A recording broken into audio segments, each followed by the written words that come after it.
Il y a une lettre ouverte, Karima, qui est publiée ce matin dans les pages du Devoir. Je lis le titre « L'indépendance comme projet politique ».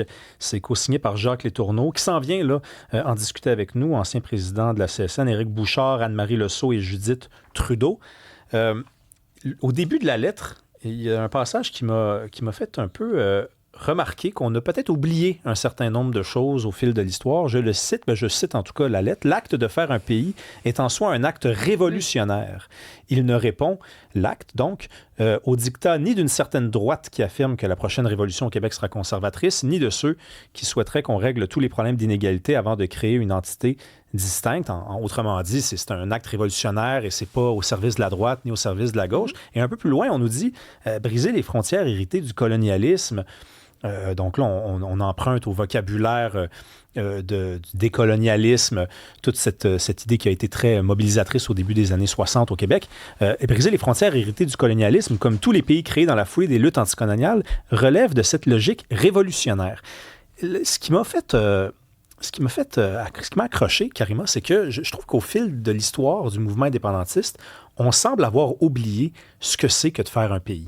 Tu sais, en 1995, il y a eu un référendum qui a été volé. Et il n'y a pas vraiment eu d'examen de conscience. C'est-à-dire qu'on a eu, le soir du 30 octobre, un premier ministre, Jacques Parizeau, qui est allé dire aux Québécois, avant de démissionner le lendemain, on se l'est fait voler, on est retourné travailler. Et des années ont passé.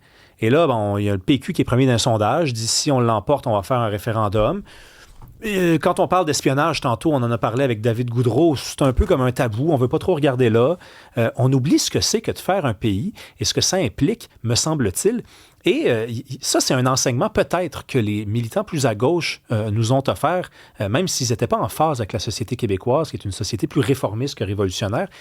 Dans les années 60, tout ce qui est FLQ, RIN, ils avaient quand même compris ce que ça voulait dire faire un pays. Et à ma connaissance, les pays qui se sont... Ben oui, ils avaient compris. Ça représente une frange quand même marginale, excuse-moi. C'est ce que j'ai dit, ils n'étaient pas en phase avec la société québécoise, c'est ce que j'ai dit, sauf que tu me nommeras plus d'un pays... Ils avaient compris. Pardon? Mais ils avaient compris. Ben, c'est parce que quand tu regardes les pays... Ils n'avaient pas compris, en fait, que ça ne fonctionnait pas avec de la violence. Là. Ben, est-ce que tu peux me nommer Au contraire, c'est une minorité dans le mouvement indépendantiste. Ça s'est fait, tu l'as mentionné, ça s'est fait de façon pacifique. Je veux dire, au lendemain, on était à même pas 1%, puis les Québécois sont exemplaires, en fait, dans cette mesure, qui sont quand même sont très pacifiques. Ensuite, après, dans cette logique de dire on va faire quelque chose, oui, l'acte en soi est révolutionnaire au sens que c'est quand même, c'est un changement. Tu vas vers une émancipation, tu vas vers autre chose. Donc, de ce point de vue-là, au sens presque philosophique, c'est un acte révolutionnaire. Mais je pense qu'il faut pas mettre le mot révolutionnaire nécessairement dans ce cas-ci. En fait, moi, je le vois pas comme faire du Québec un pays. C'est pas un truc qui prônait la violence, pas du tout. Non, mais je pense pas que les Québécois puissent non plus être exemplaires. Ils l'ont pas fait, le pays. Mais les pays qui ont été faits dans l'histoire de l'humanité, la grande majorité, ça a été fait dans un certain climat. Je te dis pas que... Moi, je te dis pas en passant que j'aurais été parmi les felkistes. Hein. Je vais citer Falardeau. J'étais bien trop lâche pour faire un truc pareil. Je veux dire, j'aurais pas embarqué là-dedans. Ouais, on a tendance, des fois, je trouve, à romantiser un peu ces trucs-là. Mais il faut connaître l'histoire de l'humanité. Les pays se font dans un certain climat. Oui, ça s'est fait. La grande majorité. Oui, mais c'est pour ça qu'on a appelé ça aujourd'hui. On essaye de faire ça d'un point de vue démocratique par le vote, tu me diras, bon, est-ce qu'il y a des insuffisances? Oui, mais il y a un contexte aussi.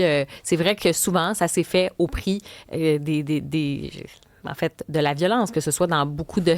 Tu regardes comment ça s'est passé, l'indépendance de l'Algérie, tu regardes comment ça s'est passé du côté d'Haïti. Tu sais, tu as beaucoup d'endroits dans le monde, on a versé des larmes, du sang. C'est pas ça qu'on souhaite, c'est pas ça qu'on veut, puis je pense pas qu'on est là, on n'est pas du tout dans cette conjoncture-là non plus. Ce n'était pas ça. Je pense que tu parles d'un projet d'émancipation.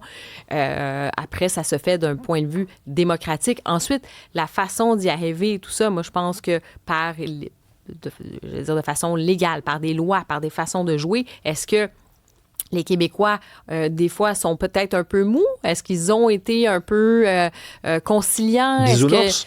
Peut-être, ou peut-être que le camp adverse, en fait, moi, c'est pas tant...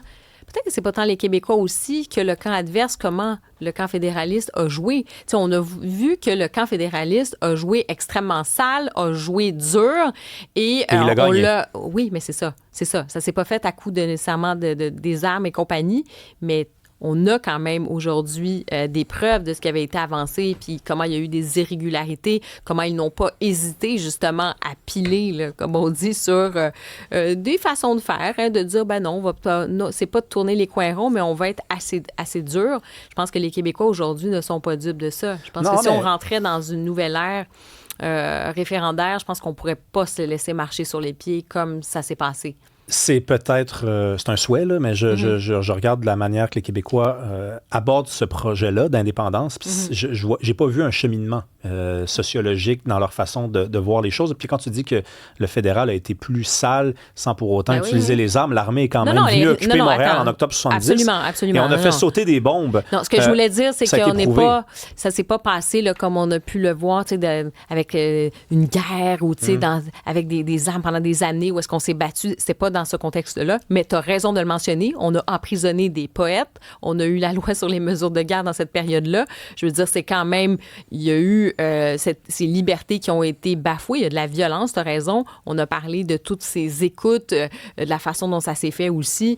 Tu sais, c'est quand même... On a joué extrêmement dur et on a joué de façon très sale, là. Oui, et puis malheureusement, ils ont gagné. Donc, je sais pas. On va demander à Jacques Letourneau. Je sais pas, c'est pas là-dessus précisément et exclusivement sa sortie, celle avec, je répète, les autres co-auteurs, là, Éric Bouchard, Anne-Marie Lesault et Judith Trudeau. Mais il y a quand même Jacques Letourneau. Bonjour. Bonjour. Bonjour à vous deux et bravo pour votre émission. Merci. Il y a quand même au début de cette lettre-là l'idée que l'acte de faire un pays, c'est un acte révolutionnaire. C'est pas une réforme, faire un pays, là. C'est un acte de rupture, là.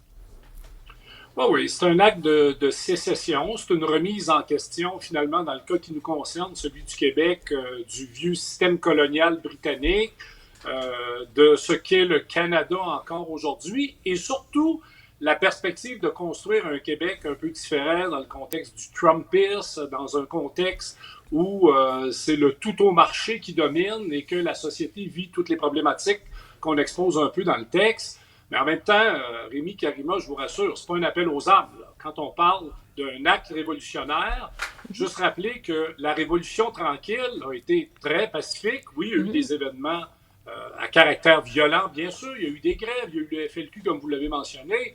Mais ça a été une révolution pacifique, tranquille. Et on ne parle pas de la réforme tranquille du Québec des années 60. On parle bel et bien encore aujourd'hui de la révolution tranquille. Donc, c'est un peu dans cet esprit-là que, dans le fond, on voulait introduire les 5 chantiers là, qui, à notre avis, représentent un véritable défi pour l'avenir du Québec dans le contexte actuel. Complètement. Puis c'est ça, on va en parler de ces fameux chantiers-là. Je veux juste revenir un peu là-dessus parce qu'on a parlé de cet aspect révolutionnaire. J'ai l'impression que ça peut faire peur des fois justement aux Québécois qui disent OK, mais nous, on veut pas nécessairement que ça brasse, tout ça. Est-ce que tu penses que peut-être que le Québec, ça pourrait être une forme de... Si le Québec allait vers cette indépendance, l'indépendance tranquille, c'est-à-dire que ça va se faire à un moment donné parce qu'on va se dire, ben regarde, c'est juste un état de fait, il y a telle étape, on est rendu là, puis c'est tout. Puis ça pourrait se faire comme ça au Québec? Oui, Rémi l'a dit un peu tantôt. On ne peut pas prévoir quelle sera l'attitude ou le comportement du gouvernement canadien ou du reste du Canada. Donc, en 70, là, ça fait pas 150 ans, on ne parle pas de l'époque des Patriotes, là, l'armée canadienne est bel et bien intervenue. Puis on a arrêté, comme vous l'avez mentionné, des poètes et bon. On espère pas se rendre là. Et on espère négocier, parce qu'on ne se racontera pas d'histoire. On a beau dire, on fait l'indépendance, on fait la souveraineté, mais il va falloir s'asseoir une table. La dernière fois, en 1995, Bouchard puis Parizeau disaient, donnez-moi le mandat d'aller négocier le rapatriement d'un ensemble de pouvoirs qui va permettre de former, de créer, de forger le pays.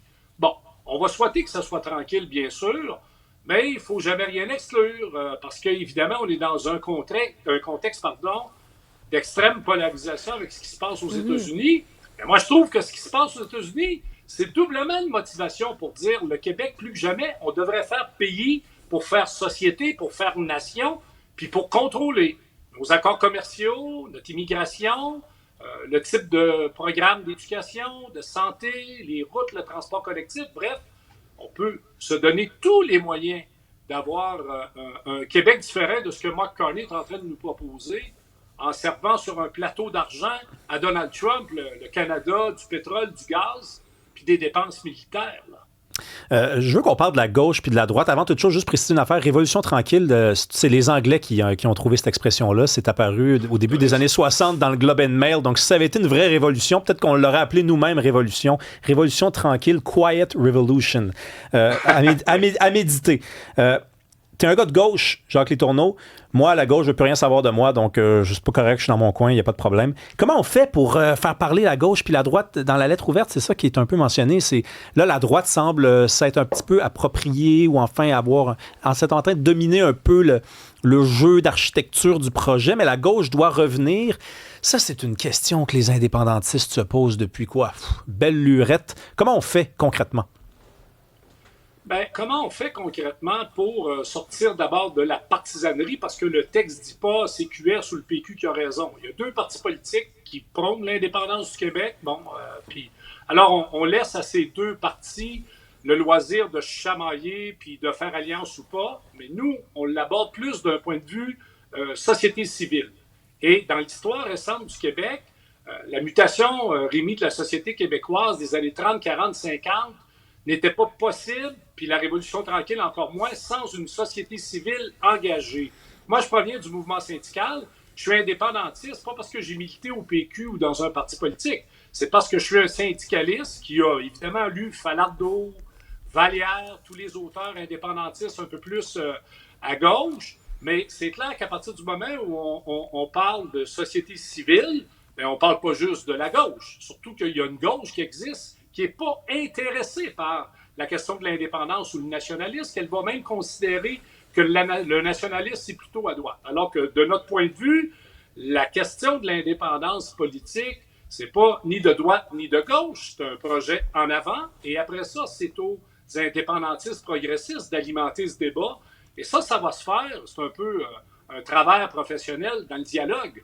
Et le dialogue, ben, c'est le propre de l'action syndicale. Quand tu négocies une convention collective, tu t'assois avec un patron, ça se peut que le patron, tu ne l'aimes pas, ça se peut que le patron ne t'aime pas, mais tu as une obligation de résultat. Donc, à partir du moment où on est sur une même tribune, puis on défend l'indépendance du Québec, puis que toi, tu es pour la privatisation du système de santé, puis moi, je suis pour un système de santé public, il va falloir quelque part s'entendre, et la réponse risque d'être pas mal entre les deux. Mm-hmm. Bien, ça, c'est intéressant parce que c'est vrai qu'on est dans une période de grande polarisation où l'autre camp, c'est comme, ça va être, les autres, je fais ça binaire, là, les méchants, les gentils, on veut pas. Puis à un moment donné, si tu fais un projet, ça doit concerner tout le monde. Puis j'y vais en rafale, puis on va pouvoir décortiquer. Vous avez mentionné de miser sur une économie performante, résiliente, qui nous ressemble. Vous parlez de la culture là-dedans aussi. Vous parlez de rétablir ce fameux dialogue social. Vous parlez de l'environnement comme priorité aussi, d'exister à l'international. Il y a la question de l'économie aussi qui est importante là-dedans. Mais de quelle façon, justement, de quelle façon vous pouvez jouer un rôle, que ce soit les syndicats, les organisations, autres, parce que vous parlez, c'est pas juste le Parti québécois, c'est pas juste Québec solidaire. De quelle façon vous pourriez jouer un rôle, ces instances-là, par exemple, dans les prochaines élections ou pendant une période référendaire, là, comment ça s'articule? Ouais, d'expérience, la société civile au Québec ne fait en général pas de politique partisane. Moi, je connais bien le mouvement syndical, je proviens de la CSN. Alors, la CSN n'appuiera pas le PQ ou QS, ou bien qu'il peut y avoir certaines positions qui peuvent être, qu'on peut retrouver dans le programme d'un ou l'autre. Mais à partir du moment où il y a un agenda politique, prenons l'exemple où le Parti québécois serait élu majoritaire et que le chef du PQ nous dit qu'il y aura référendum dans le premier mandat, là, c'est clair que la société civile va s'inviter dans le débat. C'est inévitable. La société civile ne peut pas précéder les partis politiques parce que ce n'est pas ni la CSN, ni le mouvement des femmes ou le mouvement populaire qui va être porté au pouvoir. À partir du moment où la question nationale est posée, c'est clair que la société civile va s'inviter, comme probablement les chambres de commerce. Soit que les chambres de commerce pourraient dire non, nous, on est plutôt fédéralistes, mais on pourrait être surpris. Ou il peut y avoir des franges du patronat. On s'en rappelle, en 1995, il y avait Richard Lehir, il y en avait d'autres qui venaient du monde du secteur manufacturier, tout ça, qui étaient favorables à l'indépendance du Québec. Mais naturellement, à partir du moment, Karima, où la société civile se met en action, forcément, le dialogue va s'établir. Ouais, en même temps, tu sais, je trouve ça difficile. Moi, j'ai des amis qui le prennent mal, qui sont plus à droite, puis qui disent, on a l'impression qu'on se fait snobber par les gens à gauche, puis pourtant, c'est nous, les amis en question, qui avons fait avancer le bateau le plus depuis 10, 15 ans. Puis, tu sais, ils disent, c'est plate parce que on n'attendait pas des applaudissements, on n'attendait pas de se faire dire merci, mais là, en plus d'avoir fait, on a fait avancer le bateau, puis on se fait dire, vous êtes des ci, vous êtes des ci, vous êtes des ça. Le snobisme, là, sois honnête, Jacques, là, il part plus de la gauche que de la droite, là. Il faudrait voir de qui on parle au juste, parce que moi, je connais quand même une droite libérale au Québec qui n'est pas du tout souverainiste indépendantiste. Je connais une droite conservatrice qui est au Parti conservateur, qui n'est pas du tout souverainiste ou indépendantiste. Je connais une droite nationaliste qui est à la CAQ, qui n'est pas souverainiste ou indépendantiste. Donc, est-ce que honnêtement, c'est les courants plus conservateurs qui font avancer le débat sur la question nationale depuis 10-15 ans? Je pense que la question n'était tout simplement pas à l'ordre du jour. À partir du moment où il y a un parti politique, pour ne pas le nommer, le PQ, ou encore QS, mais je ne pense pas que QS va gagner les prochaines élections, là. Voilà. Mais supposons que ces deux-là réussissent à faire une alliance et posent la question référendaire, naturellement, la société civile, qu'elle soit à gauche, centre-droite ou peut-être même plus à droite, naturellement, c'est une société civile qui va rentrer en débat. Et là, on va voir émerger des positions parfois consensuelles, parfois d'opposition. Dans une société démocratique, bon, je comprends ce que tu dis, certains à gauche qui snobent, mais souvent, à l'extrême gauche, on n'est pas du tout indépendantiste, on va être fédéraliste. Comme à droite, je l'ai mentionné, là, plusieurs de genres de droite économique qui sont fédéralistes et qui ne sont pas indépendantistes. Honnêtement, moi, ces gens-là, Rémi, ils ne m'intéressent pas. Moi, ce qui m'intéresse, c'est qu'on est capable d'établir un dialogue avec des gens qui sont peut-être un peu plus conservateurs, plus centre-droite, avec le centre-gauche ou la gauche, peu importe comment on la qualifie. Est-ce qu'on est capable de trouver un espace de dialogue pour faire pays, pour bâtir un pays? C'est un peu ça le débat. Merci beaucoup, Jacques Letourneau. On a dialogué, en tout cas. On a dialogué. Ex-président de la CSN. Absolument, vous aviez bien commencé avant même que je prenne le micro. Mais oui. Ciao. Merci, Salut.